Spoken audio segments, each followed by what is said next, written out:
எல்லாருக்கும் வணக்கம். இல்ல மனிதர்களால் உருவாக்கப்பட்ட பிள்ளையா இது? நம்ம பெத்த பிள்ளை கிடையாது, இது கடவுளால் படைக்கப்பட்டது. இவங்க வந்து எங்களை திட்டுறதோட கடவுள்கிட்ட போய் என்னன்னாலும் பேசலாமே. கோயில்ல போய் உட்காந்து இப்படி நாங்க வாழ்ற பூமியில வந்து இப்படி படைச்சு வச்சிருக்கியே, நீ நல்லா இருப்பியான்னு தெய்வத்தை போய் கேட்க வேண்டியதானே.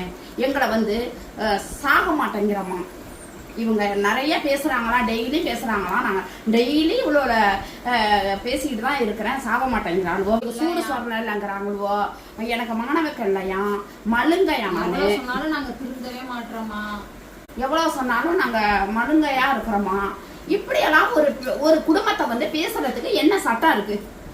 இந்த நாட்டுல இவ்வளவு உரிமை யாரு கொடுத்தது? அக்கம் பக்கம் இவ்வளவு தொந்தரவு கொடுக்க சொல்லி யாரு உரிமை கொடுத்தது? இந்த மாதிரி சாதாரண நீனும் சாதாரண, நானும் சாதாரணமானவன். என்னை வந்து பேசுறதுக்கு என் பொண்ணுவ தலைய காட்டுனாலே என் பொண்ணுவோட அசிங்கமா தான் பேசுறாங்க. தெருவே சேர்ந்துக்கிறாங்க, தெருவே சேர்ந்துக்கிறாங்க.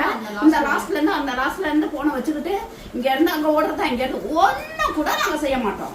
வாசப்படி வாசப்படிய கூட நாங்க அண்ணாந்து பார்க்க மாட்டோம். இந்த மாதிரி பேசுறாங்களே, இவங்களுக்கு எப்படி கடவுள் நல்ல வழி விடுவான்? இவங்கள கடவுள் கேட்க மாட்டானா? கேட்க மாட்டானா? எவ்வளவு மனசு வேதனைப்படுது. விடிஞ்சா நாங்க மனவேதனைப்பட்டு நாங்க சாகணுமா? அவங்களுடைய எண்ணம். நாங்க அவ்வளவு மனவேதனைப்பட்டு சாகட்டும், இப்படியே அவ்வளவு கொள்றோம் அப்படின்னு பேசுறாங்க. ரோட்ல போகல, காருக்காரவங்கள்ட்ட போய் சண்டை போடுறது. ஏன் காரை கொண்டுட்டு வரீங்க இங்க? ஆட்டோக்காரங்கள்ட்ட சண்டை போடுறது. பைக்ல யாராவது எங்க வீட்டுக்கு வந்து அவங்க கிட்ட பைக்ல வந்து எங்க அக்கா பையன் ஒரு பையன் இங்க வேலை பார்த்துட்டு இருக்கிறாப்புல, எங்க இந்த இடம் கட்டுற இடத்துல நிக்க போவ வந்து பிள்ளை பாத்துக்கிட்டு இருக்கு. அதை போய் வண்டி நிப்பாட்டக்கூடாதுன்னு அந்த பிள்ளைய போய் திட்டி இருக்கிறாங்க. இதெல்லாம் ஒரு அளவுதான். இந்த தெருவு மக்களுக்கும் நான் சொல்லிக்கிறேன், ஒரு அளவுக்கு மிஞ்சி போனா நான் மனித உரிமையில போய் கம்ப்ளைண்ட் பண்ணிடுவேன். நான் கண்டிப்பா மனித உரிமைக்கு போகணும். ஒரு குடும்பத்தை பத்தி பேசுறதுக்கு யாருக்கும் தகுதி கிடையாது, யாருக்கும் உரிமை கிடையாது. சரியா? என்ன நிறைய பேர் கம்ப்ளைண்ட் பண்ணுங்கன்னு தான் கமெண்ட் பண்றீங்க. கம்ப்ளைண்ட் பண்ண தெரியாம கிடையாது, பண்ணணும் கம்ப்ளைண்ட் பண்ணணும். அதுக்கு வந்து நிறைய எவிடன்ஸ் வேணும். தேவையில்லாம தேவடியா எப்படிமா ஒரு குடும்பத்தை ஒரு என்ன செய்யறோம் நாங்க? எங்களை வந்து தேவடியான்னு சொல்ல இவளுக்கு எப்படிமா மனசு வருது? இவ யாருமா? என் பங்காளியா? என் சொந்தமா? என் அக்கா மகளா?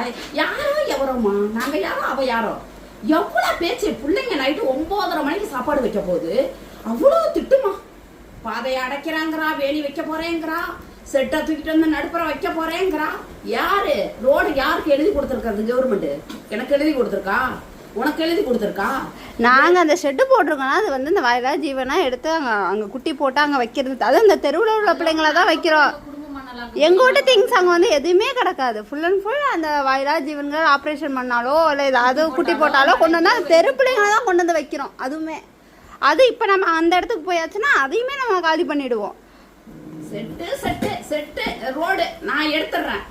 ரோடுமா இது வந்து நானும் பேச முடியாது, நீனும் பேச முடியாது. ரோடு இப்ப ரோடு பஸ் போகுது, கேரளா பஸ் வருது. ஏன் என் பஸ் இந்த ஊர்ல எதுக்கு பஸ் வந்துச்சுன்னு கேட்க முடியுமா? நம்ம இருக்கா? ரோடு என்ன சட்டம், என்ன உரிமை, என்னம்மா இது? என்ன நாடு இது? என்ன நாடுன்னு கேக்குறேன். ஒரு குடும்பத்தை எனக்கு மட்டும் இல்லம்மா, நாட்டுல உள்ள எல்லா இந்த ஜீவனை யாராரு பாக்குறாங்களோ அனைவருக்குமே இந்த பிரச்சனை இருக்கு. இந்த நாட்டுல வந்து சட்டம் கிடையாதா? நீதி கிடையாதா? இப்படி வந்து ஒரு குடும்பத்தை வந்து நாகரிகம் இல்லாம பேசுறது, நாகரிகம் இல்லாம திட்டுறது, எங்களை வந்து 24 மணி நேரமும் எங்களை கொல்லணும் இதேதான் சொல்லிட்டு இருக்காங்க. அழிக்கணும். இதுக்கான முடிவு நான் மனித உரிமைக்கு கண்டிப்பா நான் போறேன். இந்த தெருவில் 50 பேர் என் வீட்டு வாசப்படி வந்திருக்காங்க. இந்த 50 பேரையும் நான் மனித உரிமையில கண்டிப்பா நான் கம்ப்ளைண்ட் பண்ணுவேன். ஏற்கனவே கம்ப்ளைண்ட் கொடுத்தாச்சு, எல்லாருமே எல்லாம் பேசி முடிவு எடுத்தாச்சு. நாங்களும் நல்லபடியா நாங்க இன்னொரு இடத்துக்கு போக போறோம். எதுக்கு தேவையில்லாத பேச்சு எங்களை வந்து பேசணும்? என்ன உரிமை இருக்கு? எதுக்கு பேசணும்? எங்களை வந்து உங்களை பேச தெரியாம இல்லையா? எங்களுக்கு பேச தெரியாது, எங்களுக்கு வாய் இல்லையா? எங்களுக்கு பேச தெரியாதா? நீங்க பேசுற பேச்சோட டபுள் மடங்கு நாங்க பேசுவோம். டெய்லியும் ப்ராப்ளம் நடந்துகிட்டே இருக்கு. தலை காட்ட முடியல, வெளியில தலை காட்டினா எல்லாம் இளநிகார சொல்றாரு உங்க வீட்டுக்கு போக கூடாதுன்னு தெருவுல சொன்னாங்கன்னு. அப்படி என்ன எவ்வளவு பெரிய மனம். வயிறு எரிஞ்சு சொல்றோம், வயிறு எரிஞ்சுதாங்க சொல்றோம். நான் வந்து எங்கெங்க என்னென்ன செய்யணுங்கிறத இனிமேதான் நம்ம ஏற்பாடு பண்ணணும். பண்ணல. எங்க பிள்ளைங்கள தான் நாங்க பத்திரமா வச்சுக்கிட்டு அதுவராலதான் நாங்க அது எல்லாத்தையுமே நாங்க பொறுத்துக்கிட்டோம். 10 நாளைக்கு ஒருக்கா 10 நாளைக்கு ஒருக்கா டெய்லியும் ஒரு 5 நாளைக்கு எங்களை திட்டுறது, டெய்லியும் திட்டுறது. காலையில மத்தியானம் நைட்டுக்கு இப்படி திட்டினா யாருங்க இந்த வீட்டுல எப்படிங்க? ஏன்னா நாங்க போகணுமா, இவங்க பேச்ச கேட்டு நாங்க செத்துணுமா, நாங்க அழியணுமா, இவங்க பேச்ச கேட்டுட்டு நாங்க வீட்டை காலி பண்ணிட்டு இந்த பிள்ளைங்களை கூட்டிட்டு போயிடணுமா?